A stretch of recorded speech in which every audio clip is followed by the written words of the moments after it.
Hey y'all, it's Ko. Welcome back to my channel.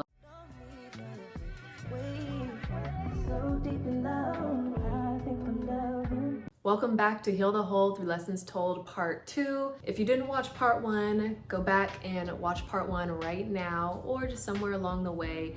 Last video we got into headaches and how to holistically cure them and how to really listen to your body. Disclaimer, I'm not a doctor, I'm not a physician, I'm just sharing with you all my lessons and experiences. So in today's video, we're gonna get into air quality and why that's so important, some holistic ways you can increase your clean air in your home and decrease the toxic fumes in your home. And if you live in Texas or any of the other states that have been having those air quality warnings, it's pretty scary. I feel like this was not a thing growing up, or maybe I just wasn't paying attention, I don't know. The past few years in particular, we've been getting air quality warnings on our phone saying, limit your time outside, maybe don't go outside. You may see an orange smog around the city. And while we can't completely control what's going on outside, I want to help you to control what's going inside of your own home. Number 1, I have my guests take their shoes off at the door. I know this one may seem really minuscule and maybe not that important, but just think about it. You're carrying all that dirt, debris, all that stuff is on the soles of your shoes.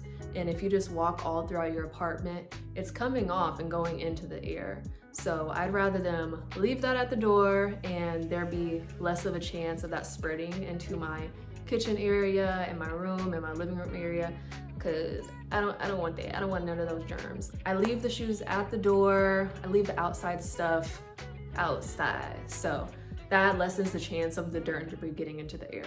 Numero 2. I have plants inside my home. So that sounded so formal. I have plants inside of my home. I just went to Trader Joe's today and got some eucalyptus and another plant.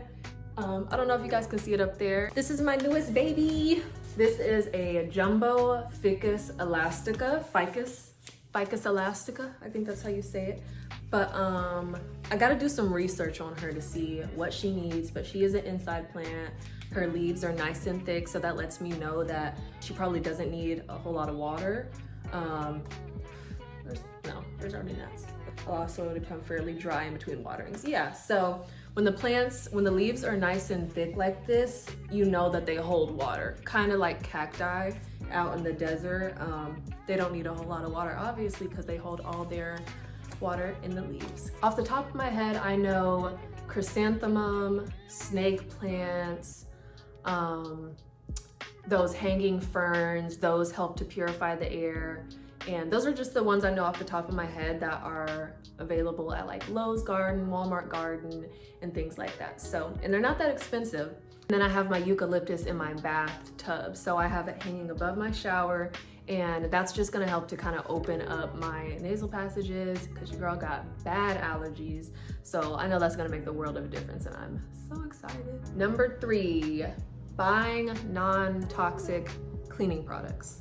Now I know this one can get a little pricey. Rule of thumb with health and wellness, if you don't pay for it now, you'll pay for it later in medical bills. So you gotta kind of weigh your pros and cons and think of which one will be worth it in the long run. So natural cleaning products, that switch looks like going from regular mainstream brand candles to beeswax candles, or candles period to essential oil burning, or incense. And there are options out there. You'd be surprised how many natural cleaning brands there are out there. You just got to look for them. And here are a few that I have. I picked these up throughout this year. It did take me a while to transition from, holistically living with what I do in the morning and with what I eat, and switch that over to the products that I use. So it's a journey. Don't feel like you have to buy it all at once. That's exactly what I did with mine. I bought one thing at a time, and before you knew it, my entire cabinet was natural. I saved the best for last. This is something that I picked up. It was actually gifted to me as a housewarming gift when I moved into my apartment. An air purifier. This is something that I suggest everybody get, especially if you have a studio apartment like I did and everything was just in one big room. So it was very easy for my cleaning.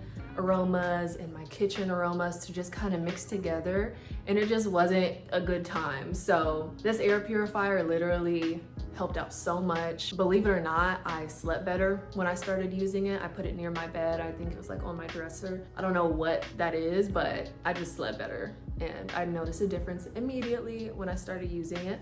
But this is the air purifier that I have. It's amazing. It has 3 levels, so you can turn it on 1, 2, or 3. If I'm doing anything like cooking something that's really strong, I'll put it on 3 for a few hours. All right, you guys, that's all I have for you today. Let me know in the comments if you have any of those items that I talked about. Like this if you got some value from it, share it with the people you love, and make sure you subscribe to my channel for more holistic health and wellness content. And I'll see you guys next time. Peace.